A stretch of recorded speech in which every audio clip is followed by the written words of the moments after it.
Pour des atomes polyélectroniques, on va avoir des interactions entre le noyau et les électrons et des interactions entre électrons. La résolution de l'équation de Schrödinger est impossible de manière analytique. Alors on va devoir faire des hypothèses simplificatrices. Tout d'abord, l'hypothèse simplificatrice de Born-Oppenheimer, les noyaux sont supposés fixes, ce qui peut se justifier par la grande différence de masse entre le noyau et l'électron. On va faire une hypothèse orbitalaire, c'est-à-dire que dans la réalité, la densité de présence, c'est la fonction au carré fois des V1, des V2. En fait, on va séparer les variables et tout revient à considérer que chaque électron était seul sur un noyau monoélectronique. Alors, non, on va séparer les variables, mais on n'a pas ici, on ne considère pas chaque électron comme s'il était tout seul, parce que l'hypothèse qui nous a servi aux hydrogénoïdes serait ici trop simpliste et ne correspond pas aux données expérimentales. Voilà.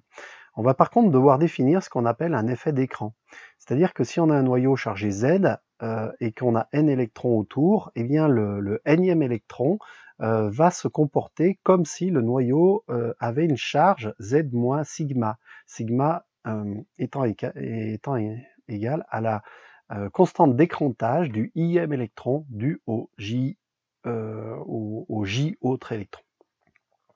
Enfin, ou JM autre, mais on peut sommer tout ça et en fait se ramener à un sigma qui est simplement égal à une constante. Un électron de couche profonde subit un faible écrantage. Deux électrons d'une même couche n'ont pas la même constante d'écran s'ils appartiennent à des sous-couches différentes. L'orbital atomique polyélectronique, comme on l'avait vu, était En, son niveau d'énergie En est égal à moins 13,6 Z sur N2, et bien pour un polyélectronique, et dans le cas d'une situation en polyélectronique, et bien on va simplement remplacer le Z par un Z étoile, donc Z étoile étant le Z auquel on a enlevé la constante d'écrantage. Il nous reste à définir pour décrire les électrons le nombre de spins, le nombre quantique de spins, qui peut être égal à plus 1,5 ou moins 1,5. Enfin, le principe d'exclusion. Deux électrons ne peuvent pas être dans le même état quantique, défini par NL, ML et MS. La règle de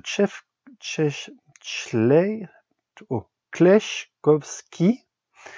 Et donc En est une fonction croissante de n plus L et à n plus L constante de n.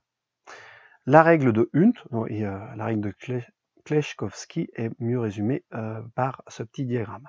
La règle de Hund qui dit que les électrons se disposent à énergie croissante et quand on est à un niveau dégénéré, il occupe le maximum de spins parallèles. Ce qui fait qu'on va compléter les cases ici. Le deuxième électron ne se mettrait pas dans cette case, mais il complète l'autre. Si on en rajoutait encore un, il viendrait sur un de ceux-là, et encore un, il viendrait sur un de ceux-là. Voilà. Le rayon d'un atome polyélectronique. Eh bien, si on reprend la formule qu'on avait tout à l'heure, le rayon, ça va être N2 sur Z à 0. Simplement, le Z est ici remplacé toujours par Z étoile. Donc il est plus faible pour un atome à n donné si Z étoile augmente. Ceci s'appelle la contraction de Slater, c'est tout simplement dû au fait que la charge électronique du noyau augmentant, eh bien les électrons sont plus attirés et l'atome est plus petit. Donc le rayon des électrons est supérieur par rapport à ceux des électrons de cœur. Si on trace sur le tableau périodique, en fait on a ici la période qui augmente en descendant, et puis on a aussi le 1 sur Z étoile qui augmente dans ce sens-là, parce que Z étoile augmente dans ce sens-là. Alors ce qui fait que le rayon augmente quand on est ici et quand on est ici. Alors, on aura ici les atomes les plus gros et ici les atomes les plus petits.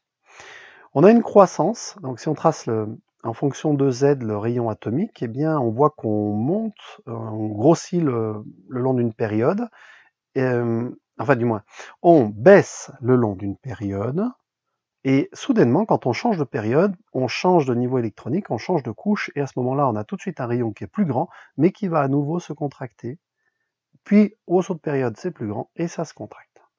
Voilà. Donc un électron va avoir le nuage électronique va avoir une polarisabilité, c'est-à-dire que sous l'effet d'un champ électrique, son nuage électronique va pouvoir se déformer. Plus l'atome est grand, plus il est polarisable. Enfin, le rayon retenu pour un atome correspond à celui du maximum de probabilité de présence. Donc c'est pas très cohérent de parler d'un rayon parce que ça fait trop penser aux orbitales de Bohr avec des électrons qui seraient fixés à une certaine distance, mais on généralise cette notion tout simplement en considérant que c'est le rayon de probabilité de présence maximale.